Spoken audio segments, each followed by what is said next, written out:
Today's guest is Andrea Shaprut-Beil. Did I say Shaprut correctly, Andrea? Yes, you did. Okay, good. Shaprut-Beil. Born in Germany, Andrea has been an entrepreneur since the age of 16. A proud mother of two daughters, she has successfully founded and led 4 businesses, both nationally and internationally. Now, as the founder of Wise Wave Limited and the creator of the transformative From Vision to Action methodology, Andrea guides professionals and entrepreneurs in breaking through their subconscious limitations to achieve their full potential. Andrea has helped thousands of individuals create lasting, positive change in their lives. Her passion lies in helping people uncover hidden barriers, achieve breakthroughs, and integrate new insights to live with more purpose and success. Andrea's talks, workshops, and courses are designed to empower people to go beyond what they believe is possible. Her thought leadership has taken her to international stages, including a prestigious TEDx talk where she shared her powerful practical tools for success. Andrea's deep belief in every person's ability to create the life they desire drives her work, helping others unlock their potential and realize meaningful results in both life and business. Today, Andrea is going to share her story and her unique techniques with you. And I know that you will be as inspired by her journey as I am. Andrea is a dear friend. We have known each other for a few years now, and I've loved working with her from the beginning to date. So let's get started. Over to you, Andrea.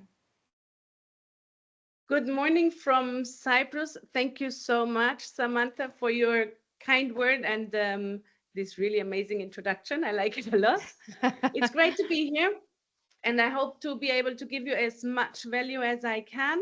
I'm really happy when you drop your questions in the chat box so I can answer them and you can get the biggest benefit out of this masterclass today. I'm really happy to be here, and I thought I never like to prepare 100% for something because I like to go with the flow, but I thought today in the morning to myself, because it's still morning here, I want to start with a little story with something what is happening recently in my life that it's relatable maybe to many of you. Samantha mentioned that I'm a mother of 2. My bigger daughter is almost 20 and the small one is 2.5. And her newest thing is that she says in the evening when we go to bed, Mama, tell me a story. It's like, oh God, okay, let's tell a story. So she starts with, once upon a time, there was a little girl. Her name was, and then I say, Ayla, that's her name. And Ayla liked to eat ice cream.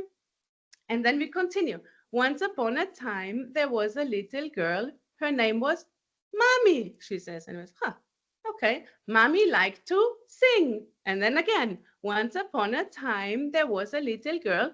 So we kept on doing that over and over. The story never goes any further than that.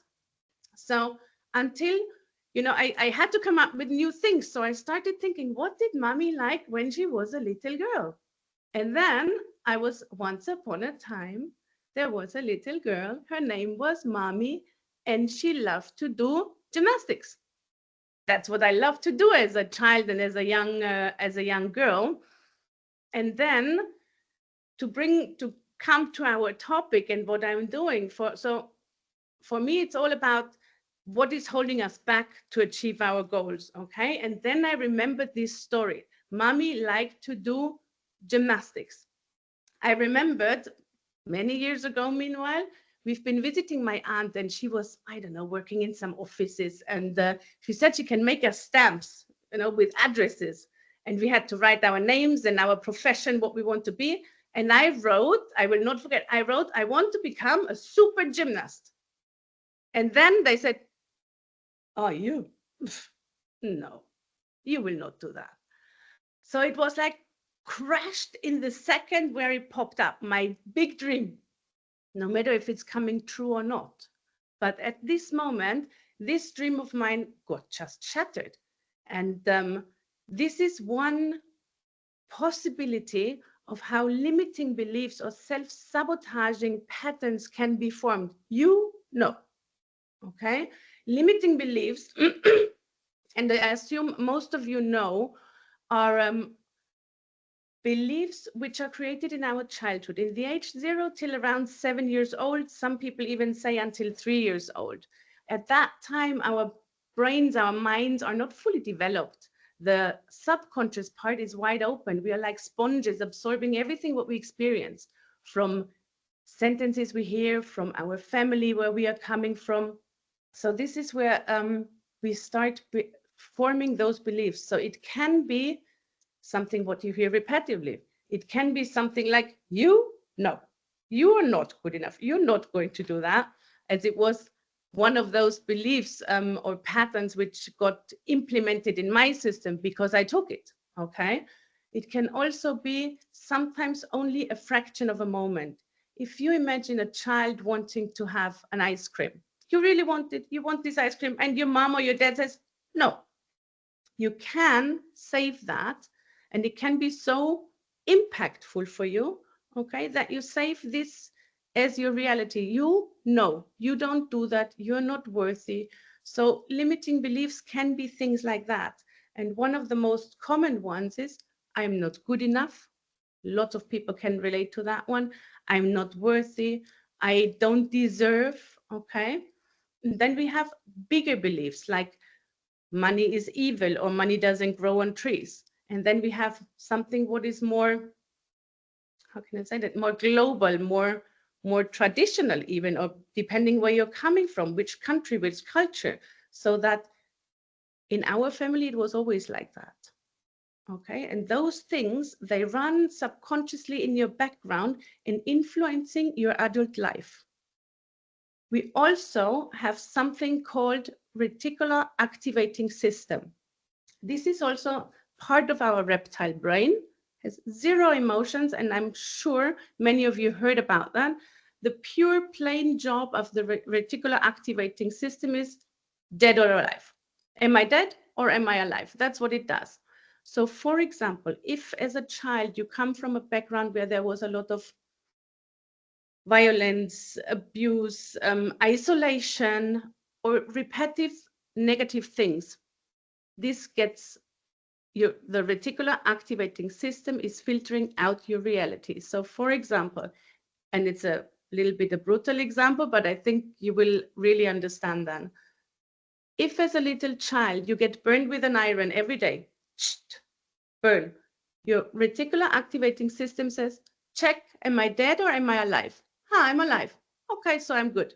Next day again, dead or alive. This continues. So constantly your RIS is checking, am I dead or am I alive? As long as I'm alive, I relax, no matter if it's good for you or not at that time, okay? When you grow older and you go out in life and you have your job, you want to create your business, you have your family, suddenly this daily burn is missing. What your reticular activating system is doing, it goes in alarm. It says, oh my God, there's a threat. I don't have my proof that I'm alive. So of course, as a grown-up person, we do not go out and we look for the burn with an iron, but we are going to create something similar, what creates the same pain in order for our reticular activating system to relax. Okay. Wow, And that's Andrea, something. that is really powerful. That is really powerful and concerning, because I'm sure that everyone on this call is thinking to themselves, yes, I remember that iron. I remember that burn when I was growing up. If it is a parent that was really, a bit of a bully, maybe, or if you grew up in a home where there was substance abuse, or if you grew up in a home, maybe even a sibling that was not, an older sibling that you struggled Mhm. with, right? So that check of, am I still alive? Yes, I am. Am I still alive? Yes, I am. It reminds me of a quote I heard the other day, and I hope I get it right, where it says, red flags are not considered red flags when they occur at home. How scary is Huh. that? Yeah. Red And flags then, are not considered red flags when they occur at home. when they occur at home, because we think we're safe, right? We think we're safe. So if something is happening at home, as children, we don't know any Okay. different. How scary is that? And then listening to you now and saying, let's think about in our own lives how many times we've had red flags. And I'm actually thinking about even relationships. In Yeah. relationships, we go from one relationship to the next, right? And you see the red flag and you ignore it because it's familiar. It's a familiar red flag. Yes. So So the tell us more yes, about that. that's really good. So concerning to the anatomy and what the reticular activating system does, it's looking for what it's already looking for, okay? And it's Yes. things, yes, which are, so that means if you're used to something bad or something what is not good for you, you will recreate it until you get the awareness, until you Okay. start understanding, oh, hey, hold on a second, maybe that's not right. And on the other Okay. hand, we also have as people, it's a human need, a very deep human need, like food and water and love. We have the need of belonging. And the need of belonging to the family where we are coming from is very big, even though if there was not always the best relationship, even though sometimes when there is no contact to the family where we are coming from. But this need of belonging, we also, Bert Hellinger is one of the people who founded Family Constellation. And I think it's a brilliant guy. He says that we are all living in a system and everyone has the place.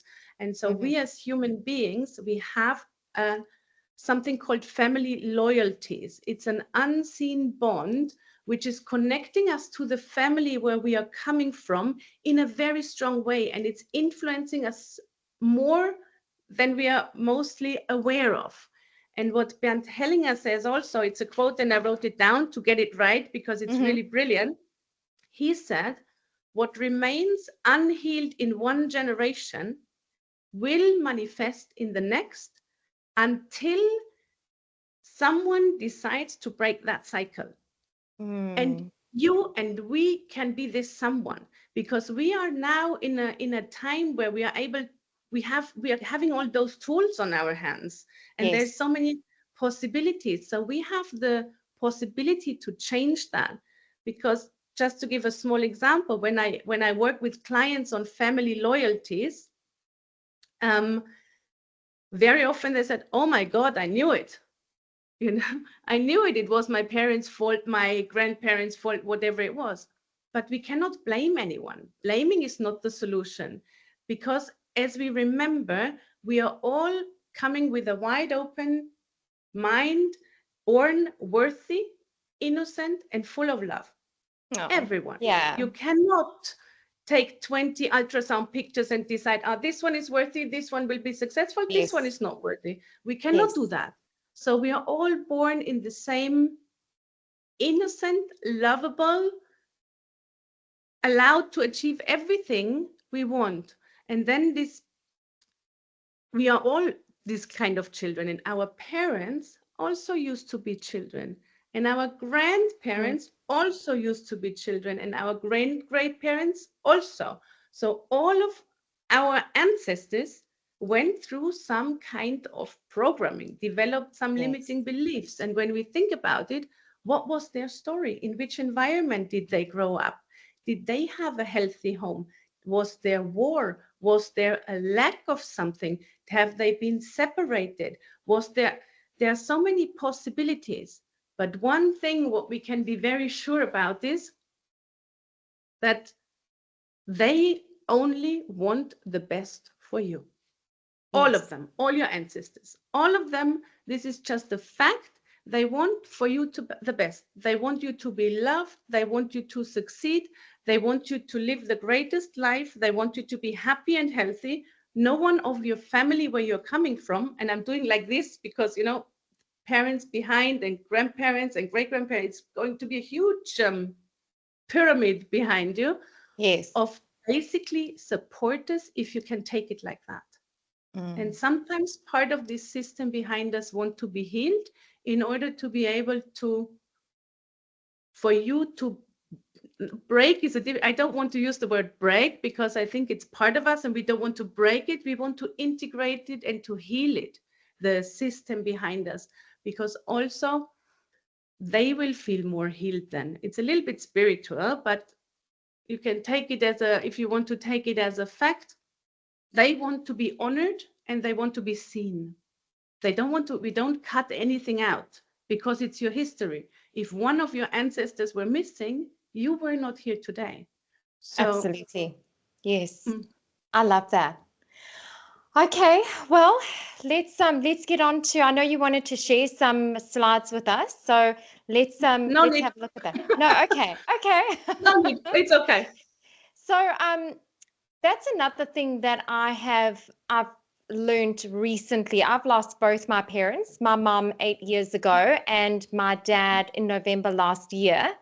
And their parents, it was quite an interesting story because their parents weren't very involved in our lives or in my parents' lives because my parents were from two different cultures, two different backgrounds, different religions. So they eloped to get married, much against their parents' wishes. And we didn't have, love, right?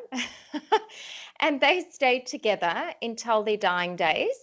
So it was one of those love stories. However, after my mom passed in particular, I started looking into that history a bit more, her history. Where did she come from? Who were her parents? I never met them. And especially her dad. None of us, and I'm one of five, met her father. And it's quite an interesting storyline the further and further back you go. You know, it makes sense because then you think to yourself, oh, that's why I do that. That's why I don't do that. Like it makes sense. So can you give us some insight into is it a brain thing, or is it nature or nurture? Nurture. What is your opinion? My opinion is really, my opinion is that there's something bigger than us. Okay. Sometimes that's something we inherit. We don't inherit only DNA, but we inherit bloodlines. That makes me, it's not the DNA, but it's something what's coming within the family because of the culture, because of what we experience, how we are taught that things are right or wrong, how we are, I think it's something what, I don't know if there is any scientific proof. I don't think so. Things like this, in my experience, everything is evidence-based. Yes. You do it, you fix it in the system, you have it in hundreds and thousands and millions of proofs that it's helping. Yes. Is there scientific proof? No. Do you need a scientific proof? In my world, who heals is right. However. Yes, whatever works. Yeah, definitely whatever works. That was the reason why I did so many different studies and educations, because I wanted to have a lot of different approaches to people, because everyone has the unique story and unique background, a unique view of things, and reacts to different approaches in a different way. That's why I think it's very important, or for me it is very important, to have a wide portfolio in order to be able to support as many people as possible with different approaches. Okay. That's something which makes in my world a lot of sense. And to go to this family loyalties again, how do we know if it's a family loyalty or not? How does it show up in our lives? Like I said, with the stamp from my aunt, where I said I want to become the super gymnast. Yes. I was thinking a little bit back, do I know this from somewhere? Do I know this? Does it sound, who else in my family, is experiencing something like, not maybe the same sentence, not the same sentence, but So I was thinking, and my mom has this kind of patterns. She's someone who always says, oh no, I cannot do that. No, me, oof, no, I cannot do. So she's downgrading herself on a constant level. And then when you think towards her parents, my grandfather was in the war. My grandmother was a very hardworking mother. Mother. And what about their parents? So we don't know Yes. very often Where what it it is, comes from. Yes. So where it comes. there's a mindset coach, Preston Pugmire, and I speak about him when I do my talent is grown, not born keynote. And he spoke about 3 different stages of mindset. So the first stage of it's possible for someone else, and then the second stage, it's possible, I just don't know how. And then the third stage being it's possible and I'll find a way. And all those different steps that you go on to get to that final one where it's like, look, I'm going to be a gymnast. I'll find a way. It's going to happen for me, right? Yeah, exactly. And I love the way that he breaks that down. I think in your slides, did you have any tools that you wanted to share with everyone online? There Was is it an exercise which we okay? can do. Okay, if you're up to it, I'm very Yeah. happy to do the exercise, because what it does, it shows up in our life as self-sabotaging patterns, I'd or love to see as that. we mentioned, repetitive toxic relationships or Yes. toxic patterns, which, or reoccurring unexplained struggles, things we are constantly Yes. struggling. So if you want, and I'd if love everyone that. is up for it, Yes. okay, Let's go I with will. that. Let's do that. And then we'll open the floor for questions at about 22 quarter to. Give me 1 second. I will Okay. find the right slide. Where are we? That's not the right one. Tick, tick, tick, tick, tick. This we spoke about. That's, by the way, you can see the screen, right? Yes, I can see it. Yeah. We can all Okay. see it. Yeah. Okay. That was me when I was little. I thought it was cute. And the other one is me and my grandma, who also had a funny habit. She was ironing money bills. So, okay. So, yeah, here we are. Sorry.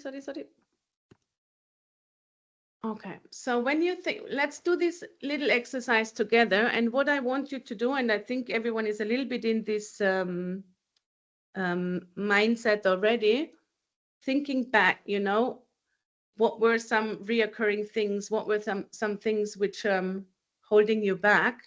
And then, we need to figure out, is this really yours, what you are struggling, okay? Or is it something what you may be carrying from someone else and it was never meant to be yours? What I'm going to do now, I'm going to ask you a couple of powerful questions. You can either write it down or you can close your eyes and think for yourself and try to be as honest to yourself as you can in order to get the best results out of it, okay? First question is, what are some reoccurring struggles or patterns in your life? Something what keeps on showing up.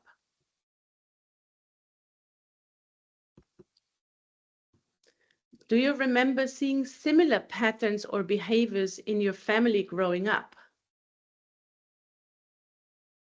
Sometimes we are very aware of it, sometimes we are not aware of it, and sometimes it's our direct family, and sometimes it's a little bit further back in the generation that we cannot really grasp it, okay? But that's also okay. How do these patterns make you feel?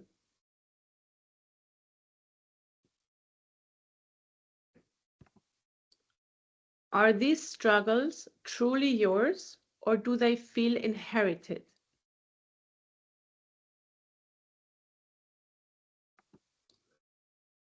Does holding on to those beliefs or patterns make you feel connected to your family in some way?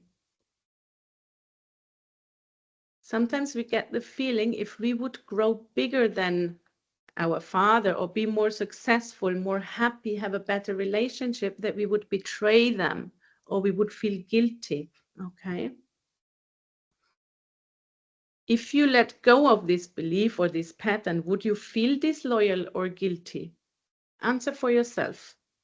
And it has no judgment. I want you to close your eyes now, and I hope every one of you has some idea in their mind. And imagine, close your eyes, and imagine an empty box in front of you, okay? And take what this idea, this pattern, this belief, take it out from your body in case you feel it in your physical body somewhere, and take it in your hands in front of you. Say out loud, "This is not mine. I give it back with love." And put this belief, this idea, this pattern inside the box. Take the box and imagine the person, or sometimes you cannot imagine one person, you can create something like a family symbol which represents your ancestors, your family, where you're coming from. Take this box and give it back to that person or to this representative symbol. Say out loud or in your mind, "Thank you for the role you played, but I release you now to live my life freely. I honor you by living fully, not by repeating your suffering. I honor you by living fully, not by repeating your suffering." Take a deep breath and put both hands over your heart. Imagine a bright, warm light filling your body. Also, in case you took out the pattern or belief from a part of your body, put it back, fill it with light. And say out loud or in your mind, "I am free to create my own life, separate from the burdens of the past. I honor my family, but I choose my own path. I honor my family, but I choose my own path."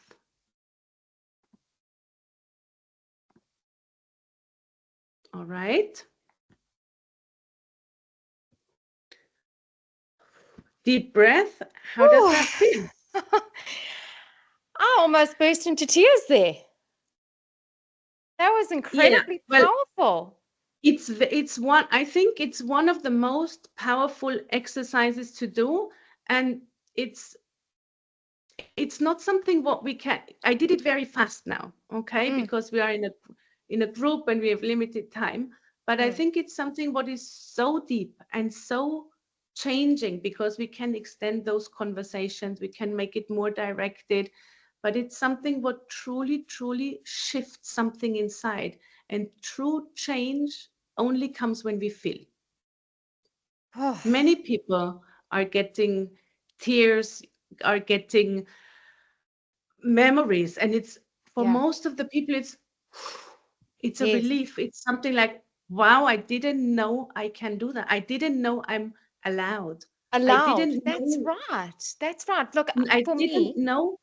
Yeah, sorry. My mum was such an incredible wife and such an incredible mother. That was her life, was to be a mum and a wife. And that's not. I'm a mum. I have 3 children. I'm obviously married. And well, I mean, I don't have to obviously be married to have 3 children, do I, Andrea? No. As well, yeah. Who knows? Yeah. However, I am, and I've carried this thing with me that I just realized now in this masterclass, which is I'm always trying so hard to be a mum and a wife, and sometimes to my detriment, right? Because then you often lose part of yourself, and that was what. And again, with my mom, it was the time, right? That was, she wasn't really allowed to work, during those times, and that sort of thing, and it's amazing how I didn't even realize I was carrying that. And as soon as you we started, I was like, oh, I'd like to give that back to you, Mom, because it's not mine, it's yours. And I didn't even know it. I didn't even know I was carrying it. How powerful is that? That's I'm incredible. very happy. I'm very Yeah. happy. Really, I'm very happy. And I just Whew. seen a comment popping up as well. Yes. Because we are Wow. not aware of the fact how much support we have from the family we are coming from. Even though there Yes. was fights, even though there was arguments, even though there was a history, but in general and deep down, we cannot change it. And Yes. once they passed, they also when they are alive, but when when people still are alive, they are also having their programs running in their mind. And Brian Absolutely. Ridgway, I just heard him the other day, he says, you're programmed by the programmed. Oh Of my course, gosh. Oh, you're how good is programmed, and that? it's correct. You're Yes. programmed by the everyone was a little child with a wide open sponge mind, receiving all the but it's not only receiving, because when you take 10 children, everyone, and you give the same experience, everyone says something different. So Yes. there's a lot of influences, but at the end of the day, we have so much support and we don't know how to get it because we are so busy running our program. So Yes. once we are getting aware of what, and that's the first step, and once we are aware, it already starts to heal. So That's once we right. get the once we get aware of it, we have the ability to do it. It starts to change already in a direction. Then we have the power and the tools to direct it in a direction, to make it more beneficial is the wrong word, to make it easier for us, that we Yes. feel more free, that we feel more brave, that we feel more supported, that we feel safer. Yes. And considering this, our ancestors, our family tree as a backup net, Yes. because we can't change it. No matter what happened, what whomever did, whenever, we cannot change it. It's part of us. We can only heal it. We can accept it. We can honor it, and we can see it with our inner eyes in order to be able to be stronger, to feel secure and to feel safe and to feel loved I love and to that. have our need of belonging more clear, More clear. because so That's many people excellent. feel, yeah, sorry. So No, many no, people that's feel great. so I want to lonely now. open up. Yeah, I want to open up the chat. So, well, I mean, we've had quite a few comments already. However, just any questions, guys, for Andrea. So you can pop them in the chat box right now, and Andrea will answer over the next 15 minutes. While everyone is sending in some things there, Andrea, is there, and I know for myself, it's been something that has helped me, and I didn't realize personally that I was often running away from something, running away from a feeling, or running away from feeling stuck or limited, or often in my family, everyone has it's a joke where they'll say, mom's non-committal. If anything comes up, I'll always say, yep, I'll let you know, or I can't say yes, or I can't say no, just not Yeah. yet, right? Because sometimes I feel like when I have to do things like that, I feel like I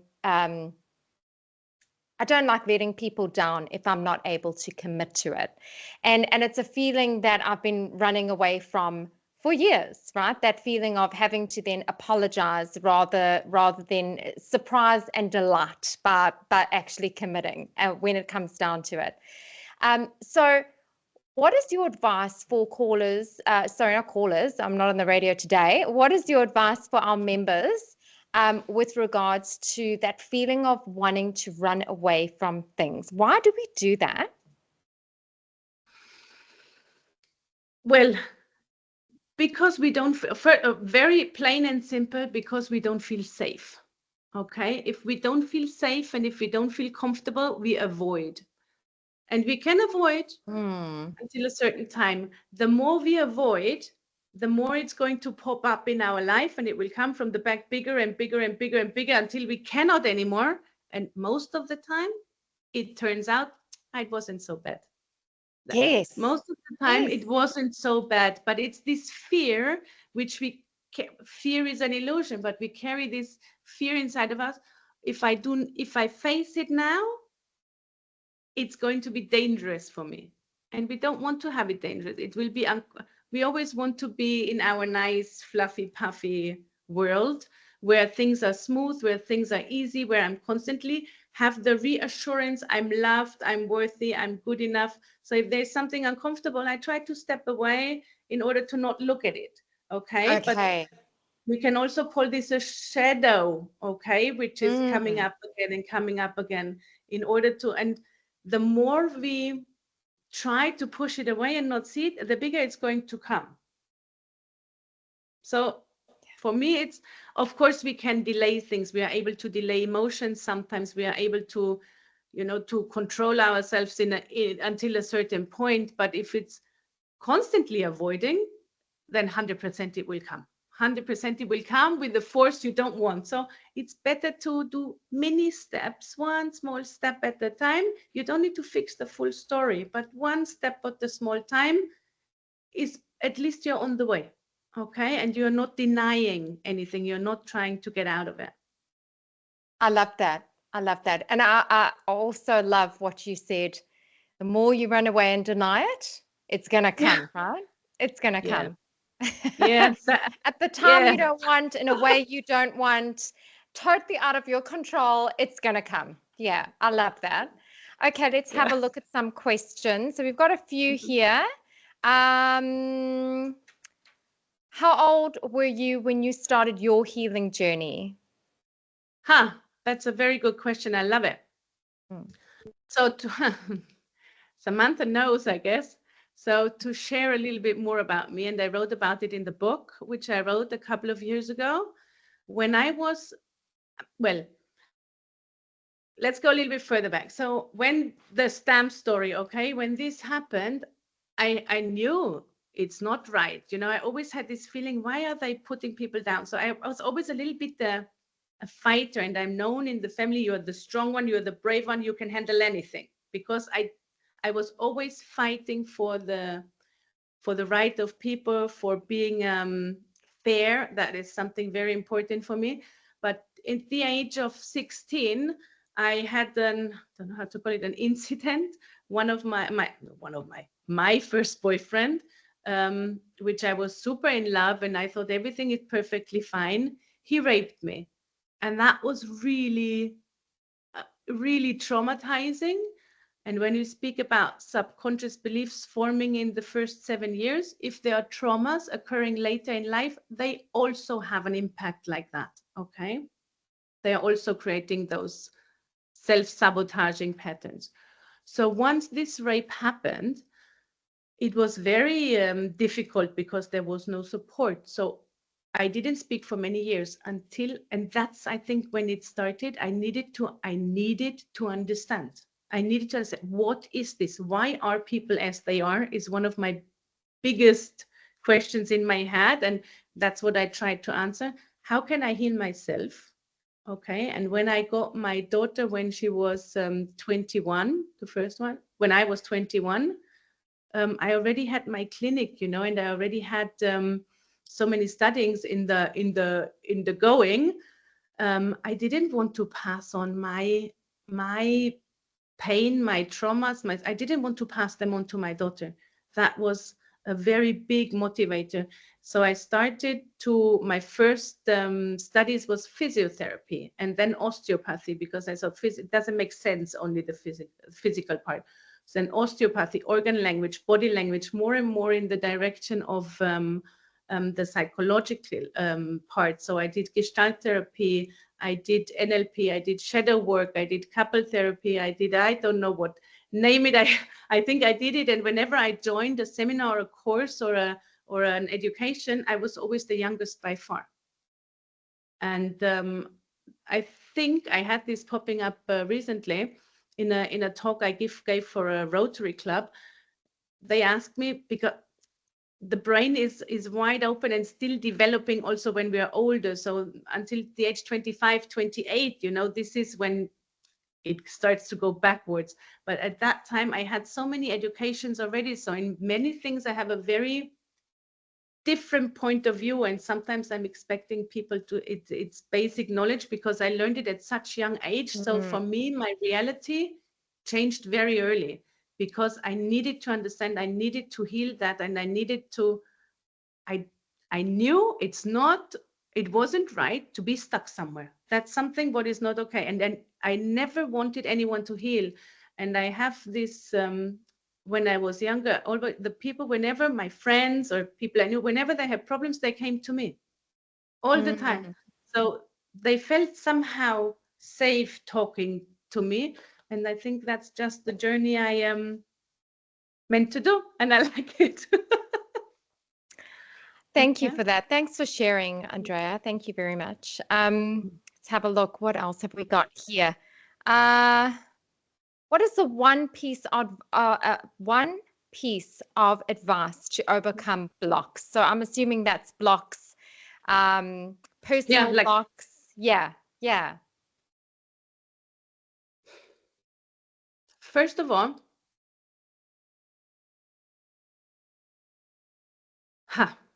you want to know, it's very easy for people most of the time to know where they don't want to be, okay? Where they want to go away from.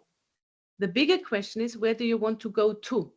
So I don't know exactly what block you exactly mean, but if you create something where you want to go to, a goal which you want to achieve, a feeling that you want to live, the go-to needs to be so big that you have the motivation that no matter what it takes, I will work towards that. And again, even though if it's small steps, if there are some blocks like procrastinating, for example, make yourself a plan. Don't break everything in one go. Don't do like a magic wand. Do it step by step, because you have neural pathways also. And sometimes they are, those things which are holding us back, they are so big, they're like a in German we say autobahn highway. So we want to make them smaller. We want to make them thinner. So by repeating the same positive things, okay, by in the morning getting up, making your bed, okay, it's something positive to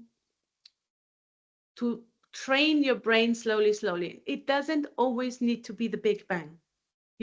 Very often we cannot eliminate the block in one. We can do it, okay, but it's a fake, because then it's like there's this curve. How is it called, Samantha? You're super motivated and you fall down, and then that's it, and you're in the same position. So I prefer to build it up slowly. Yeah, those small little habits that change your life before you, and then one day you wake up and you're a different person. As long as you keep on going, that's why from vision to action, as long as you take action every time a little bit and be aware of you already started. Once you are aware of a block, then you're already on the way. That's right. I did a talk a couple of weeks ago, and one of the questions that I had was, what happens when, because it was on, obviously, it was my talent isn't born, and we spoke about mindset and how having that absolute focus on your goal. And I had a question from the audience where the gentleman said, well, what if that goal or that pursuit of that goal is starting to interfere with other areas of your life? And how do you decide to not chase that goal anymore because it's impacting other areas of your life? And I thought that was quite interesting. I obviously couldn't say to him, well, what goal are you talking about? However, I did say, if it's a goal that is impacting other areas of your life negatively, then it's not the right goal, because he would have aligned other areas of his life with that goal if that goal was so important. And Yeah. when I said that, he thought about it for a while and he was like, okay, yeah, you're right. Maybe it's not that important. And Yeah. that's different, right? That's different to your whole life being aligned to a goal, working towards it, those actions, those small actions every single day. If that goal is so important, every action, every day, every week, every year, every month, every year is aligned with that goal. It wouldn't be in misalignment. Anything else in your life would be aligned with that goal. And that's something to think about as well. When you're looking at a goal, if you see your life aligned with that goal, that's the goal. If you're thinking of a goal that is completely misaligned with what you've been working towards or the other areas of your life or the other goals of your life, that's not the right goal. It's obviously not something that's incredibly important to you. Let's have a look. How do I overcome my feelings of, wow, this is a huge one. I think we all have this. How do I overcome my feelings of selfishness when I come to developing myself? Putting in the time for me. That's a big one. Andrea, what's your advice? Well, first of all, developing yourself, you're doing it not only for yourself, you're also doing it for your future, you're doing it for your children. So my question would be, who says that you don't deserve that? Who Oh, says that who says that you don't deserve that? Who says that you cannot take a week, a day, a week? Who says you don't deserve? So I think it's about you allowing yourself to use your time. It's your life. yes. It's your choice. So the bigger question for me is, who says that you don't deserve to do that? It's Yeah, not who's saying that you're selfish? self-acquisition. Yeah. It's that's what I Yeah, would say. that's a great answer. Um, Hi there. Thanks so much for being here with us today. Can you give any advice on substance abuse? Huh. Well, I'm not a specialist in substance abuse, but I can tell you what all the substances, what it in general, what it does. You are blurring things, you're blocking things out, you're avoiding things. So you're this is the problem. You're covering in order for it not to come out. So Mm. hmm, And it will the come question. out. We've discovered Well, that. it depends on how much substances you put on top of it, because Okay. substances can be painkillers, okay? When we talk about body language, it can be painkillers. When you have the constant neck pain because you cannot speak out what you want to say, so you have neck pain all the time, the tension goes up, you can take medicine like painkillers, that's also a substance. Or it can be alcohol, it can be drugs, it can be many, many, many things. How you are covering up your emotions. So when the emotions which want to come up are too painful, okay, or a trauma is too painful or something is too scary, it's easier to cover it up, but it will not go away. What might help, okay, when our brain is very smart. So if there is something, if there is a trauma, something what is too painful and would be self-destructive, okay, once we open up the box, it doesn't allow you to go there. So there's a lot of avoiding mechanisms around.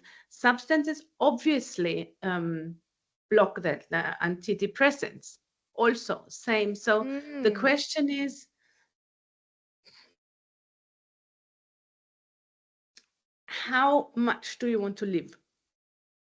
How much do you want to live? Wow. And how, look, when we are taking a lot of substances, okay, we are covering a lot of things, we are missing out on a lot of life, okay? But to psychologically seen, to live fully, you need to accept death fully. And that's the tricky part for many people, because death is always combined with something scary, with something super frightening, but powerful. But at the end of the day, it's, I don't know the word, in not to avoid, okay?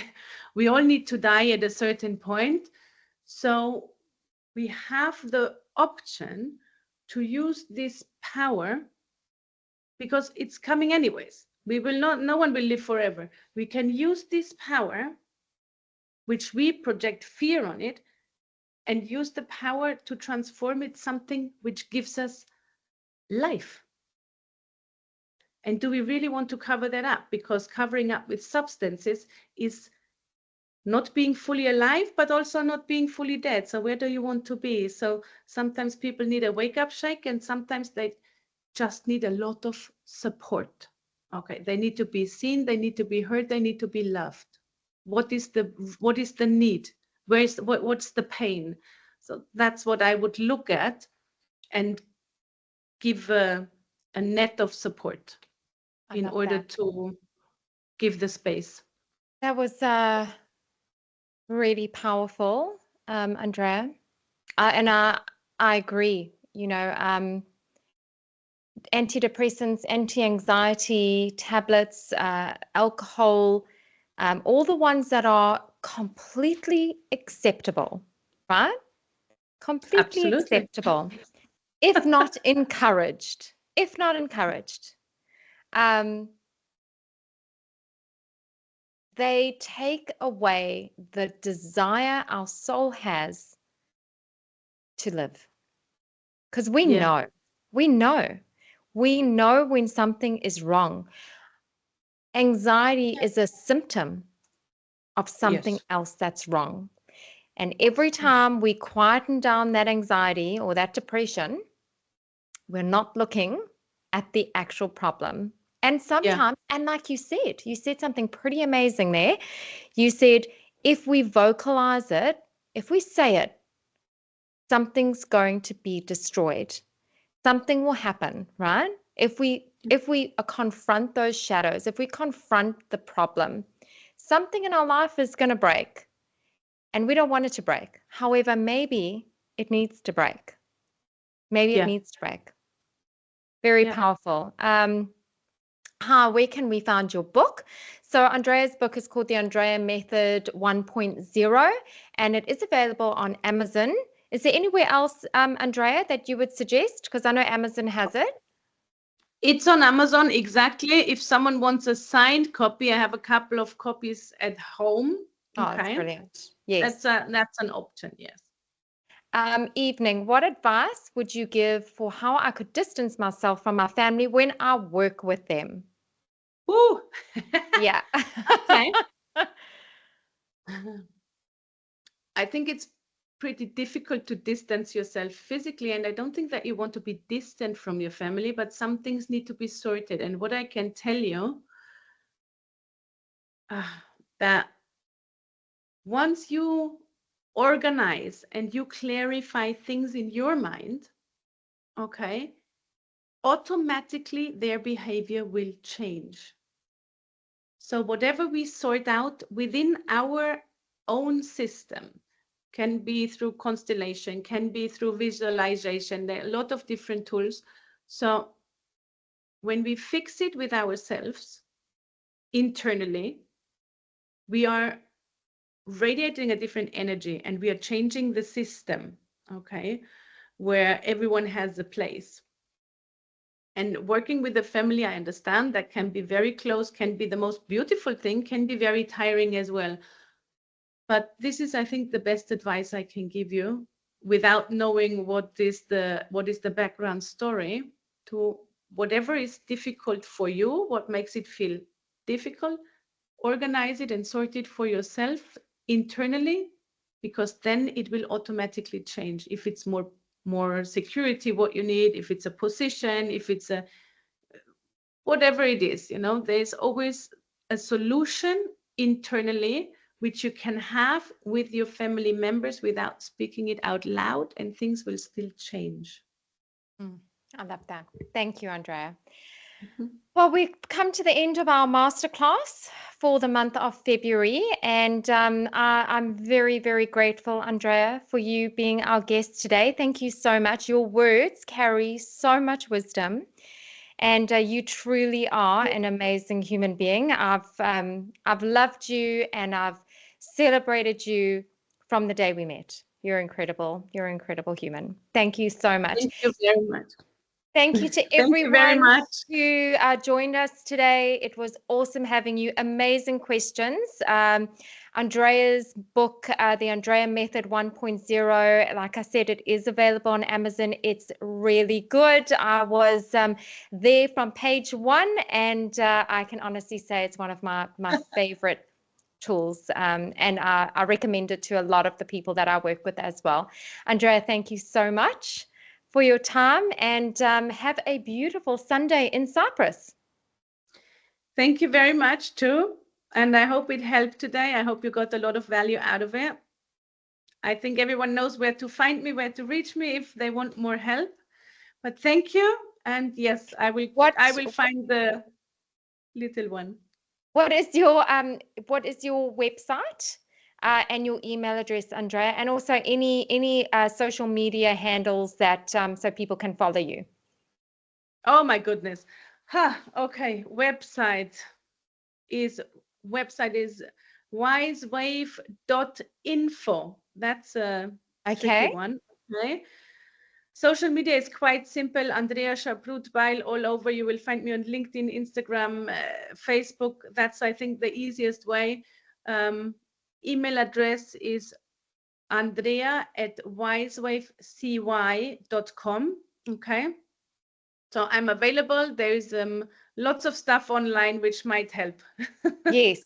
So if you just put Andrea's name into Google, loads of stuff will pop up, including her website and contact details. And if you want to work with Andrea or get a copy of her book, and you are unable to find her contact details, which would be unusual, please just reach out to me and I will share those with all of you. Thanks, everyone. Andrea, thank you so much. Have a lovely day. I loved this chat. It was amazing. Thank you. Thank See you ya, too. everyone.